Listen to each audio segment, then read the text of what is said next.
karena memang kan fungsi salah satunya kan ada, kalau dulu tuh senam Kegel memang salah satu fungsinya Iya, adalah betul. memperkuat otot di area kewanitaan.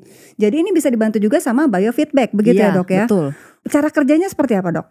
Ya yang tadi itu dengan diberikan rangsang elektrik secara pasif dan juga secara aktif dengan senam Kegel, Iya. sehingga otot dasar panggulnya itu menjadi lebih kuat. Oke. Otot dasar panggul yang lebih kuat ya tentu saja bisa mencegah ataupun mengatasi masalah-masalah yang tadi sudah disebutkan itu. Oke, tapi kan tadi dokter bilang rangsang elektrik. Ih, kok kayaknya ngeri ya? Apa disetrum-setrum gitu atau gimana gitu loh dok? Sebenarnya rangsang elektrik ini bukan kayak disetrum pakai yang listrik yang voltasenya tinggi ya. Ini tuh sebenarnya voltasenya rendah aja. Jadi kalau berasanya tuh seperti ada getaran aja. Getaran-getaran asmara lah Iya. gitu ya dok ya. Bukan getaran tsunami, bukan ya dok. Jadi kalau getaran asmara mah ya cuman segitu gitu ya dok. Iya. Karena mungkin kan kalau orang baru tahu, baru dengar, pasti pertanyaannya itu yang pertama dok. Ih, sakit nggak kalau misalnya kita melakukan biofeedback gitu kan? Ternyata enggak ya dok ya? Ya, nggak sakit, sama sekali nggak sakit. Dan ini memang dikhususkan untuk perempuan atau memang bisa dilakukan untuk? Sebagian besar memang yang treatment perempuan, tapi bisa sebenarnya untuk laki-laki. Biasanya laki-laki untuk masalah apa? Laki-laki yang terutama itu kalau yang mengalami masalah sembelit. Jadi laki-laki itu dengan bertambahnya umur ya, apalagi yang sudah lansia, itu sering sekali mengalami masalah sembelit. Sebenarnya ini banyak yang berhubungan juga dengan otot dasar panggul. Jadi treatment ini juga bisa untuk laki-laki. Oke, yang susah BAB ternyata bisa juga loh, terutama laki-laki ya. Oke, kalau misalnya kita nih mau melakukan biofeedback gitu, pasti kan tentunya harus langkah awalnya adalah harus konsultasi dulu. Iya, betul. Betul dong dok, Iya. ya kan? Biasanya yang dikeluhkan dulu sama pasien itu apa dok? Keluhan yang paling sering itu kalau tertawa, batuk ataupun bersin, itu urinnya ada yang menetes. Oh, jadi nggak bisa tertahan Iya, sih. nggak bisa nahan. Keluhan yang berikutnya bolak-balik terus ke toilet. Jadi bisa tiap setengah jam mau ke toilet ya. Ya itu kan mengganggu banget ya. Iya, iya. Itu kan tapi nggak semua ibu-ibu yang hamil dan melahirkan mengalami hal itu. Iya, betul. Nah, berarti ketika ada yang mengalami hal itu disebabkan karena apa, dok?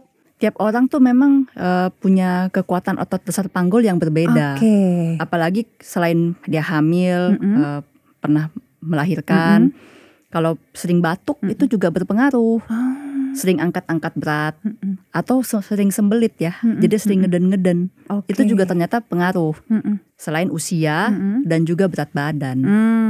Oke, berarti kita balik lagi nih ke pemeriksaan tadi kan. Biasanya yang konsultasi itu punya keluhan itu tadi ya, susah menahan air seni gitu ya dok ya. Kadang batuk atau ketawa pun bisa keluar air seni netes gitu ya.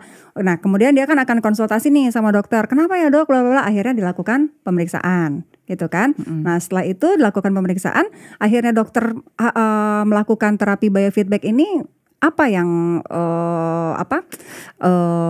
faktor utamanya? Ini memang tergantung pasiennya ya. Kalau dia memang terganggu dan pasien ingin memperbaiki keadaannya, ya kita lakukan treatment ini. Oke. Itu saja sih yang paling utama ya. Jadi tergantung pasiennya. Karena kalau kita hanya mengandalkan senam Kegel, itu juga bisa memperbaiki. Tapi senam Kegel murni itu harus dilakukan minimal sehari 50 kali. Dan harus konsisten. Beneran dok? Iya. Sehari 50 kali harus konsisten? Harus konsisten 20 minggu baru dia bisa ada hasil. Wow. Sedangkan dengan treatment biofeedback ini itu cepat. Ya mungkin dengan treatment keempat atau kelima kali itu sudah mulai terasa perbaikan. Oke, jadi jauh lebih efisien. Ya, jauh lebih efisien, betul. Biasanya satu kali terapi itu memang berapa lama dok durasinya? Kurang lebih 30-45 menit. 30-45 menit, terus kita treatmentnya seminggu sekali, 2 minggu sekali atau? Seminggu 2-3 kali. Itu ya hasilnya jadi lebih cepat terlihatnya. Lebih cepat dan efisien. Apa yang dirasakan pasien dok? Keluhannya semuanya berkurang ya. Masalah urin tadi berkurang. Kalau masalah beser juga dari tadinya mungkin sehari 20-30 kali ke toilet bisa turun menjadi 10 kali ke toilet.